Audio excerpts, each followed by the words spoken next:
There is definitely a lot of bounce light in those underplanes, but over on the left-hand side of the underplanes, underplane of the nose, underplane of the chin, on the far left of those areas, not a whole lot of bounce light is getting in there, and it drops into a darker value, an occlusion, meaning light is occluded from getting in there. And because this is a vignette, I'm using a little bit more of an outline on those outskirts there to get a strong silhouette of the form. I'm combining the idea of line work with tone, and I do like that calligraphy that you can get from that flat chisel tip edge of the pencil. Thicks and thins, noticing that the top facing up is thinner, and as I come to the side or underneath I get thicker. That gives the suggestion of light and shadow to continue our idea of value even when we're putting down lines. And so this is a fairly gritty paper, has a lot of texture to it, and that texture can really work for you, but it can also work against you, in the sense that maybe an elderly man with a lot of character or a lot of age and weather-worn quality to his skin, if we had a model like that, we might want to leave the grit of the paper to suggest that, but not with this person. And so I'm coming back in with my tissue and really softening those textures. When you do this, values tend to get a little bit darker. That charcoal that's sitting on the high ridges of the paper gets pushed down in, spreads out, and you get a little bit more of a dark value overall.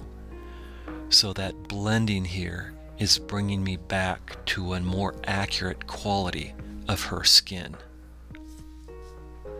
And it's giving me plenty of soft edges. Remember, I can always come in at the end and use my eraser to erase out sharp edges and use my pencil to draw in sharp edges. So my approach tends to be better to have softer transitioning edges and values now, and then come in with the crisp, more finished edges towards the end, the edges that give more of a final and a finish to this drawing. Back into the features here, because you notice I'm always coming into the features, refining, and then pulling back out and working around the whole head and the whole silhouette, and then coming back in, refining the features more, and then pulling back out again. I tend to go back and forth so the whole head evolves together, rather than getting lost in one area, kind of losing track of everything, zoning out and just rendering and rendering and rendering in one area, only to come to my senses and realize that all of that rendering I did, maybe it's beautiful when you zoom right in on top of it, but might not fit in and feel right with the whole. So I've got to keep this whole thing working together.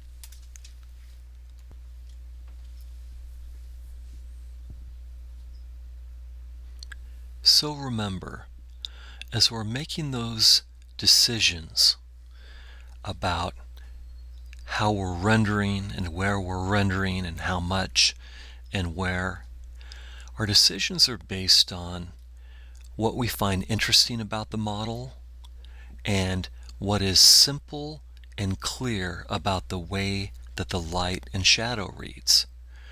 We're bringing a compelling believability into these things even as we edit. Believability and artistry. You know, I had the opportunity to meet and speak with the landscape painter Clyde Aspavig. Really great landscape painter. And he does a lot of on-location studies, and he'll shoot photo reference as well, and then he'll go back to his studio, and on the basis of those studies and the photographs, he'll do big finished gallery work. And there is a photographic quality to his finished gallery work, but only in the sense that those pieces are large and have plenty of detail work.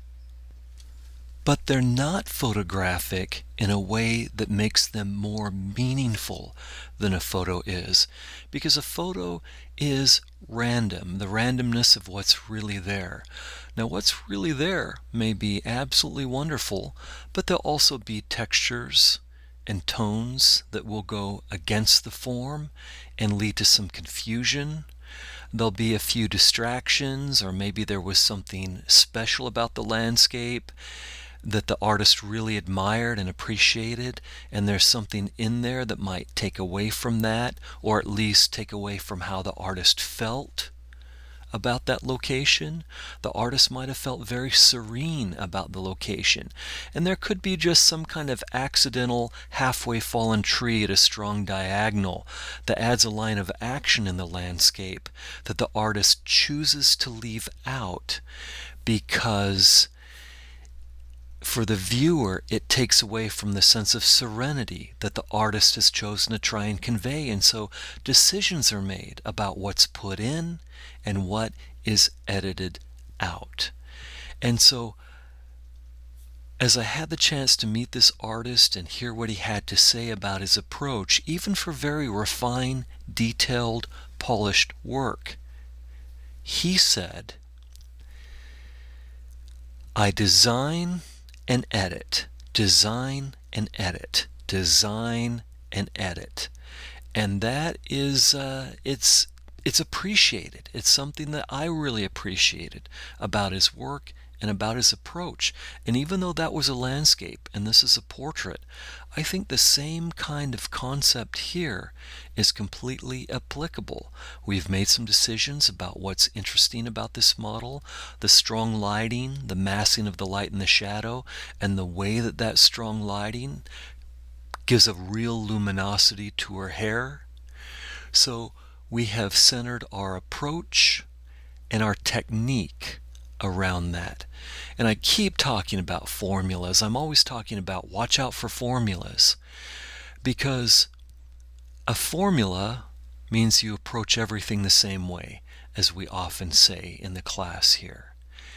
And in this situation, we're using toned paper and chalk not because that's our style and that's what we always do, but because that's what will help us serve this particular model.